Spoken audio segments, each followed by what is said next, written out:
Bonjour tout le monde, je m'appelle Isabelle Sperano. Je suis professeure à l'Université McEwan, qui est en Alberta, donc au Canada, à Edmonton, dans l'ouest du Canada complètement. Je suis avec mon collègue Ross Shaw, qui est professeur de biologie. Moi, je suis professeure en design d'interaction, design numérique. Et puis, on va vous présenter un jeu qu'on a conçu pour l'apprentissage de la biologie cellulaire au niveau collégial. Donc, le jeu est régulièrement utilisé en classe au niveau primaire, secondaire, mais un peu moins au niveau collégial, universitaire, notamment parce qu'il y a une offre qui est assez limitée là, à ce niveau-là. Donc, nous, on voulait développer un jeu vidéo qui s'appelle, elle s'appelle Life on the Edge, qui est destiné aux étudiants collégiale ou première année universitaire, là, tout dépendant du système scolaire dans lequel vous êtes, pour enseigner la biologie cellulaire. Donc, on a conçu ce jeu-là, c'est un projet multidisciplinaire entre design, informatique, biologie et musique avec des enseignants et des étudiants. Donc, c'est créé pour des enseignants et des étudiants par des enseignants et des étudiants. Donc, je vais vous présenter ici le contexte de conception du jeu. Ensuite, un peu rapidement, la démarche de conception. Ensuite, je vais vous présenter les fondements du jeu et mon collègue, par la suite, va vous faire une démonstration du jeu à travers différents scénarios pédagogiques et puis comment il peut être utilisé en classe. Donc, notre objectif, c'était de créer un jeu sur la biologie cellulaire pour les étudiants du collégial. Donc, en fait, en Alberta, c'est première année d'université parce qu'ils n'ont pas de cégep. Donc, en Belgique, je ne sais pas exactement ce serait pour quand, mais disons pour l'âge En 19. Belgique, ce serait première candidature. Ah bon, ben, d'accord. Donc, première candidature, qui serait à la fois éducatif, mais aussi amusant. Donc, d'essayer de trouver cet équilibre-là entre ces deux éléments-là.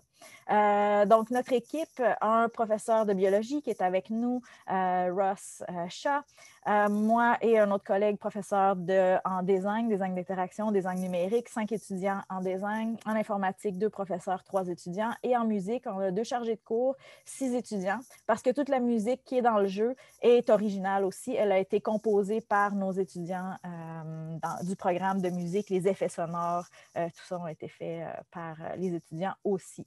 Donc, c'est tout conçu de zéro par étudiants et enseignants de notre université. Environ 4700 heures de travail en tout. Je vous dirais que c'est peut-être un peu plus que ça. Ça, c'est les heures officielles, mais je pense qu'au final, c'est plus que ça. Un peu pour vous donner une idée, ça a pris beaucoup de temps. Ça fait 3-4 ans qu'on travaille là-dessus. Il est presque terminé. Le jeu, là, cet été, on le termine. Là, vous voyez ici, là, ça, on a ici les différentes disciplines avec combien de personnes ont travaillé à travers le temps. On peut voir que la plupart des tâches se sont faites en mai, juin, juillet, parce que c'est là où nos étudiants ont plus de temps et où nous, on a plus de temps aussi. Donc, c'est pour ça que ça a pris autant de temps, là. Et puis, bon, à chaque fois, on demandait un peu plus de financement. Et puis, bon, à mesure qu'on en avait toujours un peu plus, on pouvait continuer aussi. Donc, lancement prévu automne 2021. Si vous allez voir le jeu, si c'est quelque chose qui vous intéresse, et puis vous pourrez m'écrire. Là, j'ai laissé mon courriel à la fin de la présentation si vous voulez avoir accès au jeu quand il sera accessible. Donc, notre démarche de conception, premièrement, on a vraiment commencé avec absolument rien. Donc, on a réfléchi à quel type de jeu on voulait, quel type de connaissances ou de compétences on voulait développer chez les élèves.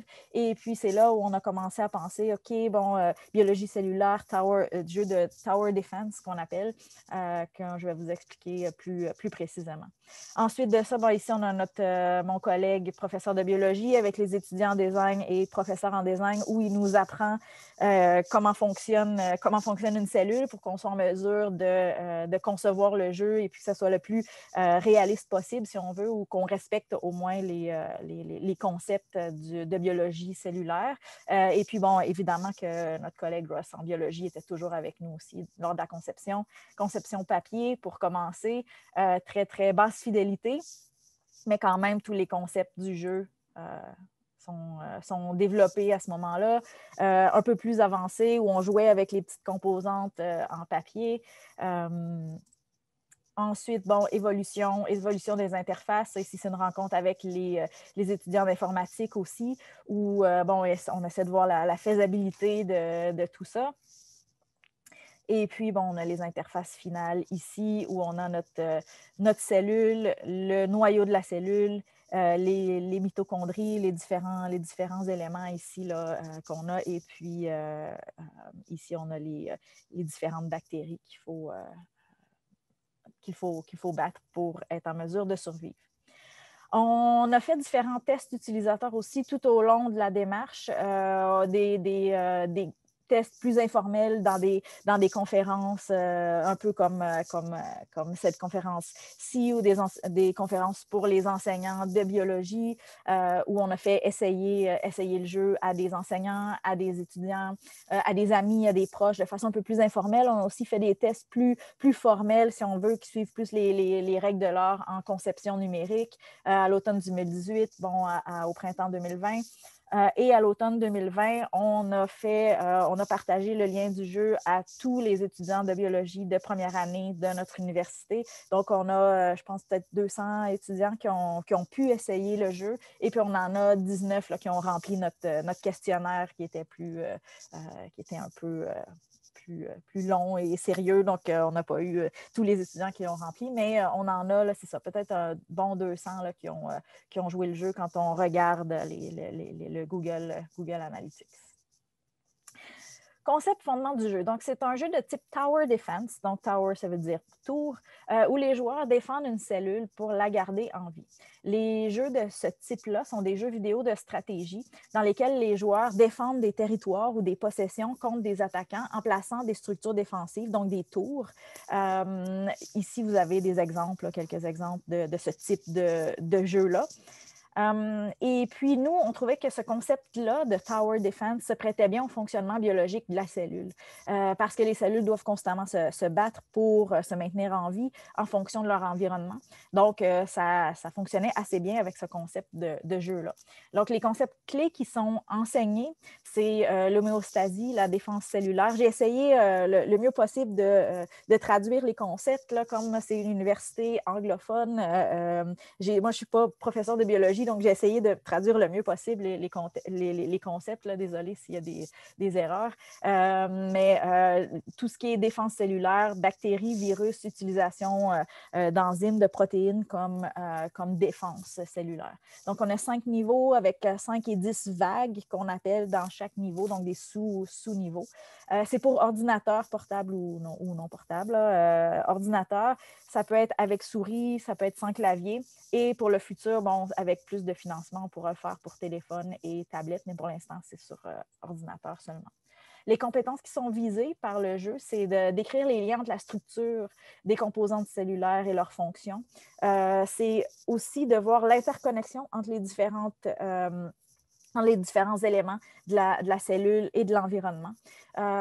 Reconnaître et comprendre l'importance de l'homéostasie, définir, appliquer la terminologie relative à la biologie cellulaire et reconnaître à quel point les fonctions cellulaires sont essentielles à la vie.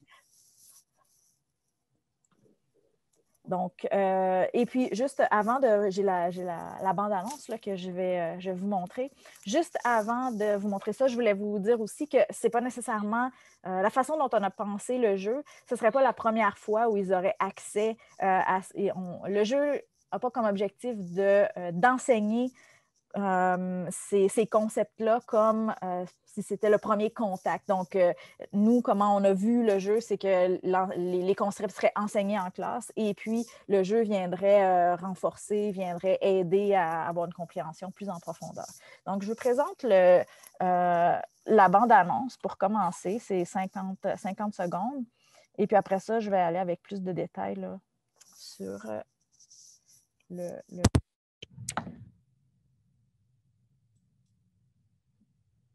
Est-ce que vous m'entendez toujours? Est-ce que vous entendez toujours? Oui, parfait.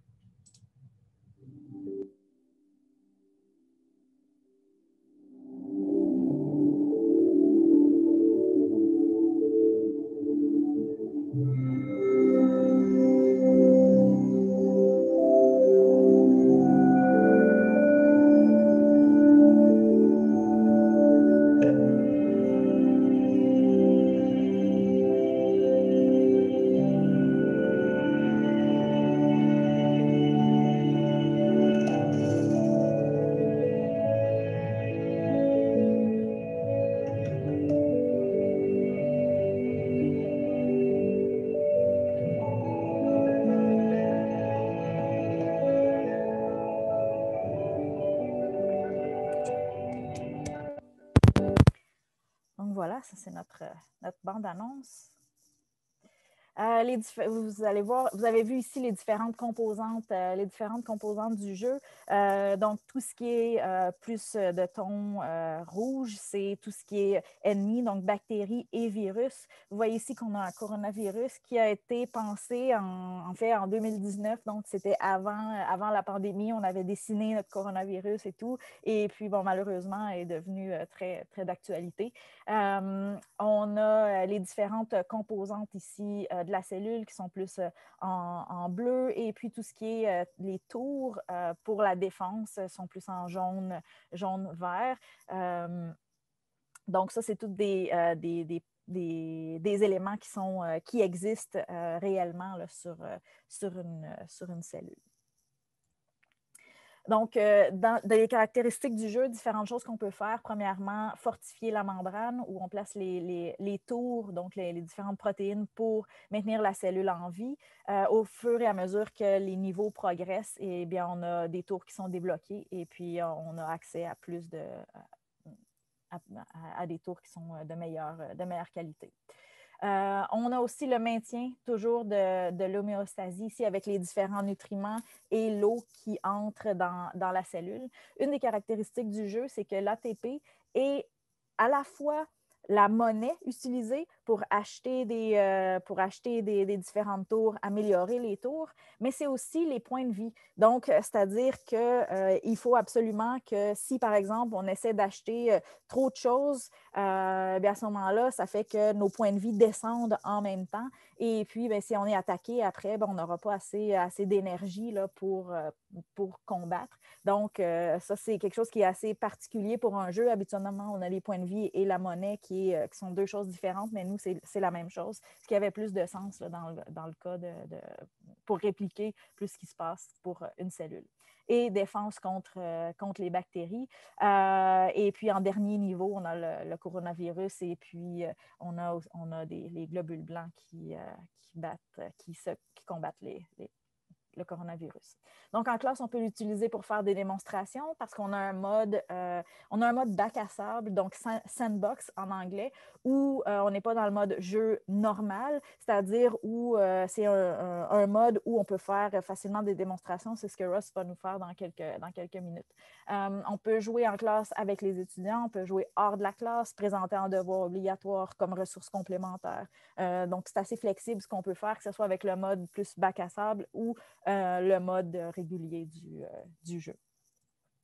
Donc, Ross va nous faire une démonstration du jeu avec ce mode-là, avec le mode bac à sable. Il va nous illustrer les composants de la cellule, comment on génère de l'ATP, l'homéostasie avec les nutriments et l'eau, la relation entre les bactéries, virus, la membrane de la cellule, la défense contre les bactéries et les virus, et des concepts un peu plus avancés, et le coronavirus. Là. Pour terminer, Ross ne parle pas assez bien français pour faire sa présentation en français, donc cette partie-là va être en anglais. Si vous avez des questions, des choses que vous n'avez pas compris en anglais, puis vous voulez que je le répète en français, notez-le et puis je vais vous le traduire par la suite. So, Ross, you can go. I'll stop sharing my screen and you can share yours. Hello, je m'appelle Ross. Je parle un peu français.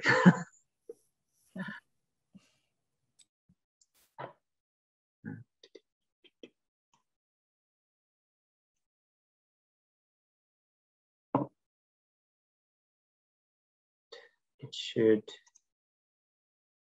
Yeah, it works. Okay.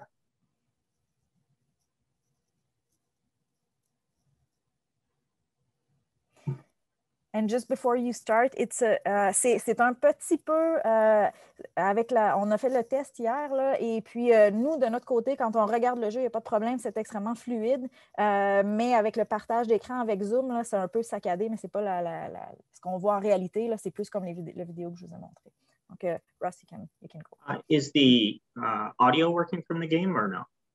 I don't hear. No? Nope. I'm just going to try a new share here because there we go. Can you hear it now? Yeah. Okay. So I'm just going to skip the text here and show you some of sandbox mode, which is for an instructor very useful because you can demonstrate things, teaching principles. So when you start with a cell here, you can zoom in and out, and you can move the screen around. You can see on the right some of the environment and the various bacteria and the viruses. And on the left, you can see settings for you as an instructor that are quite useful, such as giving your cell lots of ATP. In the center, you can see this cell is already suffering because its energy is going down. It has no way to get nutrients or water, which is the two main components. So we have water here and nutrients here. So if we add some of these proteins into the membrane, it can actually get those. So we have, for example, to take up water, we could place an aquaporin, but we need mitochondria to generate energy transfer in the cell. So we can add some mitochondria. And now we'll see our meter start to go up a bit. Now we're still low on nutrients. So we need to add a nutrient carrier. And you can see it taking in nutrients here. I'll just zoom in. So this is water, and water goes in via aquaporins. And a cell can open and close protein in the membrane. It can also get rid of proteins in the membrane if it wants to. So I could decide to recycle this one. So now my cell is going to slowly start to build nutrients if I allow it to get more nutrients using more carriers. So I'm not in homeostasis. I have to get a balance between water and nutrients. And to actually do that takes a few minutes. I could build more nutrient carriers. I only have so much currency though, so if this hits 0 level of ATP, my cell will die. So now these are in homeostasis. But homeostasis, as we always try to explain to students, is an interval. And see if it goes too high, the cell is out of homeostasis, which will interfere with the pathways. So students get a really good understanding of homeostasis, maintaining a balance between a set interval. And then they start to see the interconnection of many things going on in a cell. So now, for example, if I had to deal with, say, some bacteria that I wanted to show to students, say Diplococci. So I can spawn them here, and they'll start to attack the cell. Spawn a bunch of them. And notice what they're doing. They're damaging the membrane. So this affects your levels of gaining nutrients and energies in the cell. If that goes too far, you'll get a hole, a complete hole. So I can fix that by adding phospholipid. So I can desperately try to repair the cell, which takes some energy. But the bacteria are still attacking. So the cell would probably mount some defenses, say a little toxins. It might shoot out at the bacteria, which is the game component. It might produce some mucus. Nice sounds. And you'll notice when it destroys bacteria, it gets more nutrients. So it gets to take those in.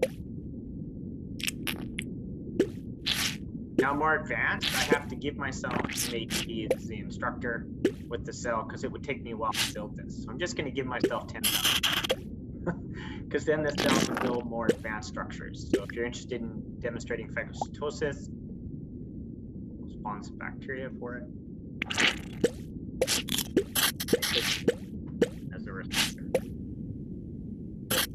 Maybe Russ, you can remove you can lower the volume a little bit of the sound effect because it's hard to hear sometimes. Sure. How's that? Is that a little better? Yeah, I think it's better. Can you still hear me okay? Yeah. Okay. So the last one that everyone's probably interested in, I'll show you, is coronavirus. You can lower we it designed a this in more, before there was coronavirus as a pandemic. And so I'm just going to spawn some coronavirus. Coronavirus is actually very deadly when it attacks your cells.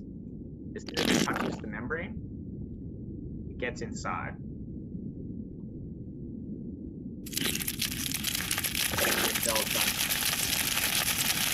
because it releases RNA to produce more violence. So that's a final monster, so to speak, that Boots would fight on level 5. Before that, they wouldn't, level 4 and level 5 they get. So that's, the cell has died. And I think that's good for most of the demonstration. Thanks, Isabelle. I'll just stop sharing my screen. OK. Je vais recommencer à partager mon écran. Parfait. Donc, ça, c'est... Russ nous a montré les différents éléments en mode bac à sable. Après, vous pouvez aussi aller dans le mode de jeu normal avec les différents niveaux. Russ a rapidement parlé du fait qu'on peut aussi rendre... Dans le mode bac à sable, on peut nous donner autant d'ATP qu'on veut, rendre la cellule invincible aussi. À ce moment-là, ben, ça nous permet de ne pas mettre notre cellule en danger pendant qu'on est en train de faire des démonstrations, puis on peut acheter toutes les tours qu'on veut aussi. Là, on a changé ça pour le mode bac à sable pour l'enseignement. Donc, si vous voulez en savoir plus, ça, c'est le site web du jeu. Je vais le mettre.